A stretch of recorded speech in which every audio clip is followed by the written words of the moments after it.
పెద్దలు పూజ్యులు మన రాష్ట్ర ముఖ్యమంత్రి వర్యులు శ్రీ కేసీఆర్ గారు మరి ఈరోజు ఎలక్షన్లో మరి వారి యొక్క దయ వల్ల మూడవసారి నాకు టికెట్ ఇచ్చి మీ ఆశీర్వాదం కోసం పంపడం జరిగింది. మరి మీ అందరి ఆశీర్వాదం నాకు కావాలని మనవి చేస్తూ మరి వారు బహుశా సౌండ్ పెట్టు మరి ఈరోజు మరి గౌరవ ముఖ్యమంత్రి గారు మన నిజామాబాద్ రూరల్కు వారు చేసిన సేవ మరి విపరీతంగా చేశారు. మనకు ఈ 10 ఏళ్లలో తెలంగాణ రాకముందు నిజామాబాద్ రూరల్ ఎట్లా ఉండే, తెలంగాణ వచ్చిన తర్వాత గౌరవ ముఖ్యమంత్రి గారి యొక్క ఆలోచనతో వారి యొక్క సహకారం వల్ల ఏ విధంగా అభివృద్ధి చెందింది మీ అందరికీ బాగా తెలుసు. మరి ఈరోజు మనకు నిజామాబాద్ రూరల్లో వారు వచ్చిన తర్వాత వారు ముఖ్యమంత్రి అయిన తర్వాత మన ప్రాంతంలో 2 కొత్త మండలాలు ఏర్పాటు చేయడం జరిగింది, మోపాల్ మరియు ఇందల్వాయి. మొన్ననే నా యొక్క విజ్ఞప్తి మేరకు రామడు ప్రాజెక్టు కూడా ఇవ్వడం జరిగింది. మరి అదేవిధంగా మరి దర్పల్లి మండల్లో 100 పడకల ఆసుపత్రి వారు ఇవ్వడం జరిగింది. మరి ధన్యవాదాలు తెలియజేస్తున్నా, అది కూడా స్టార్ట్ అవుతూ ఉంది. మరి అదేవిధంగా 100 పడకల ఆసుపత్రి ఇవ్వడం జరిగింది కాబట్టి అక్కడ ఒక నర్సింగ్ కాలేజ్, ఒక పాలిటెక్నిక్ కాలేజ్ కావాలని మనం చేస్తున్నాం. అదేవిధంగా నియోజకవర్గంలో మొన్ననే మన డిచ్పల్లి మండల్లో చాలా రోజుల కోరిక ప్రజలది డిగ్రీ కాలేజ్ కూడా వారు ఇవ్వడం జరిగింది. వారి ధన్యవాదాలు తెలియజేస్తున్నా. మరి దాంతోపాటు డిచ్పల్లిలో యూనివర్సిటీ ఉంది సార్, తెలంగాణ యూనివర్సిటీ. మరి డిగ్రీ కాలేజ్ ఇచ్చారు మీరు. అందరి కోరిక ఏంటంటే ఒక ఇంజనీరింగ్ కాలేజ్ ఇస్తే బాగుంటుందని వారు కోరుతున్నారు. దయచేసి మంజూరు చేయాలని మనం చేస్తూ ఉన్నాం. అదేవిధంగా లంబాడ సోదరులు, బంజారా సోదరులు చాలామంది ఉన్నారు. మరి వారి కోరిక మేరకు మీరు 50 తాండాలకు గ్రామ పంచాయతీ చేసినారు. అది మీ యొక్క పుణ్యం వల్ల అయినాయి. అవన్నీ డెవలప్ జరుగుతూ ఉన్నాయి. అదేవిధంగా 3000 ఎకరాలకు మీ యొక్క ఆజ్ఞ వల్ల మరి పోడు భూములు కూడా వచ్చినాయి, అందరికీ రైతు బంధు కూడా వచ్చింది. ఇంకా కొంతమందికి మిగిలిపోయినాయి, వారికి కూడా ఇస్తే బాగుంటుందని నా రిక్వెస్ట్. అదేవిధంగా ఎక్కువ సంఖ్యలో ఎస్టీలు ఉంటారు కాబట్టి వారి రిక్వెస్ట్ ఏంటంటే మరి గవర్నమెంట్లో ఏదో రాష్ట్ర స్థాయిలో మంచి పోస్ట్ ఒకటి కావాలంటారు కాబట్టి మీ యొక్క దయ కావాలని కోరుతున్నాను. మరి అదేవిధంగా మరి వల్ల మనకు రహదారి నేషనల్ హైవే 50 కిలోమీటర్లు ఉంటుంది సార్. మాకు చాలా పంటలు పండుతూ ఉన్నాయి, పసుపు కానీ పేడ కానీ మీ దయవల్ల పండుతూ ఉన్నాయి. వారి కోరిక ఏంటంటే మంది కోరిక, చాలామంది అన్ఎంప్లాయిడ్ యూత్ ఉన్నారు. ఒక ఫుడ్ ప్రాసెసింగ్ యూనిట్ మనకు పెడితే దాని అన్ఎంప్లాయిడ్ యూత్ కూడా ఉద్యోగాలు వస్తాయని మనం వేస్తున్నాం. అదేవిధంగా దక్కరాన్పల్లి మండల్లో చిరకాల కోరిక సార్, ఆ మండల్లో విమానాశ్రయం కోసం చాలా రోజులు ఎదురు చూస్తున్నారు. పాజిటివ్ రిపోర్ట్ వచ్చింది.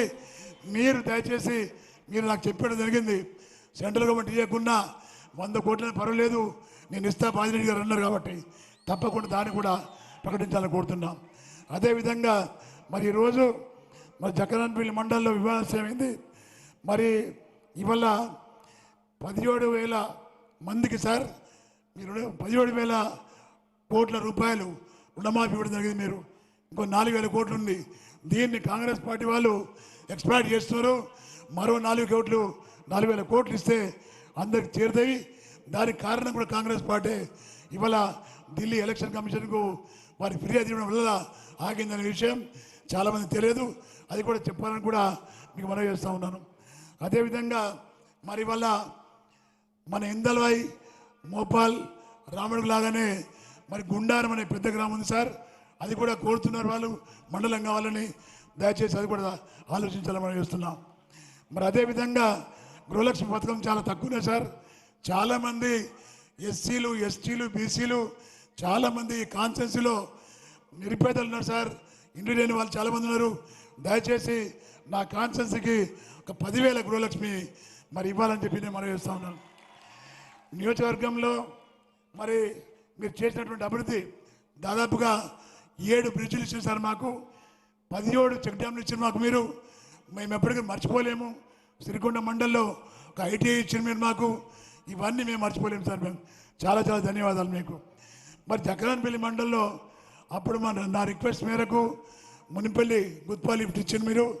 అది నత్తనత్ర సాగుతుంది, దాన్ని కూడా స్పీడప్ చేయాలని మనం చేస్తున్నాం. రెండో విషయం మరి 21 ప్యాకేజ్ పనులు జరుగుతూ ఉన్నాయి సార్. 4 పంపులు అయినాయి. కొంత స్పీడప్ కాలేదు. దానిలో ఎవరికైతే భూములు మునుగుతున్నాయో మరి అది రెడీ అయితే 1,00,000 ఎకరాలకు నీళ్ళు వస్తాయి. కాబట్టి మరి నిర్వాసితులకు రిహాబిలిటేషన్ స్కీము ప్రకటిస్తారని, నష్టపరిహారం కూడా కొంత పెంచి ఇస్తారని చెప్పి ఆశగా ఉంది. దానిలో మునిగే వాళ్ళంతా కూడా గిరిజనులు, బలహీన వర్గాలు కాబట్టి దాన్ని కూడా ఆదుకోవాలని చేస్తున్నా. ఇవన్నీ ఉన్నాయి సార్, ఇంకా చాలా ఉన్నాయి, కానీ మిమ్మల్ని ఇబ్బంది పెట్టదలుచుకోలేదు. చాలా మటుకు నాకు సాయం చేశారు మీరు ఈ కాన్సెప్ట్ ప్రజలకు. మరి మీరు ఏది ఉన్నా తర్వాత నేను అడుగుతా. మీరు నాకు ఈ ప్రాంతంలో నాకు రెండవసారి గెలిచిన తర్వాత చాలా పోస్ట్ ఇచ్చింది సార్ నాకు. మరి స్టేట్లో క్యాబినెట్ హోదా ఇచ్చి ఆర్టీసీ చైర్మన్ చేసిండ్రు. మీ దయ వల్ల ఇవాళ ఆర్టీసీ సిబ్బంది అంతా కూడా మిమ్మల్ని దేవుడిలా కొలుస్తున్నారు. ప్రభుత్వంలో విలీనం చేసి 43,000 మంది ఉద్యోగస్తులను మీరు ఆదుకోవడం మరి చాలా సంతోషం సార్. ఆ పీరియడ్లో నేను చైర్మన్ కావడం మీ దయ వల్ల నాకు సంతోషం ఉంది సార్. మరి ఇంకా చాలా విషయాలు ఉన్నాయి. మరి దయచేసి మీరు మాట్లాడవలసి కూడా చాలా ఉన్నాయి. ఇంకేదైనా ఉంటే నేను పర్సనల్గా మీకు కలుస్తా. తప్పకుండా నాకు సాయం చేయాలని కోరుకుంటూ ముగిస్తున్నా. జై తెలంగాణ. కారు గుర్తుకే జై తెలంగాణ. దయచేసి ఎవ్వరు కూడా సార్ స్పీచ్ అయ్యేదాకా ఎవరికి వెళ్ళొద్దు, దయచేసి చెప్తున్నా.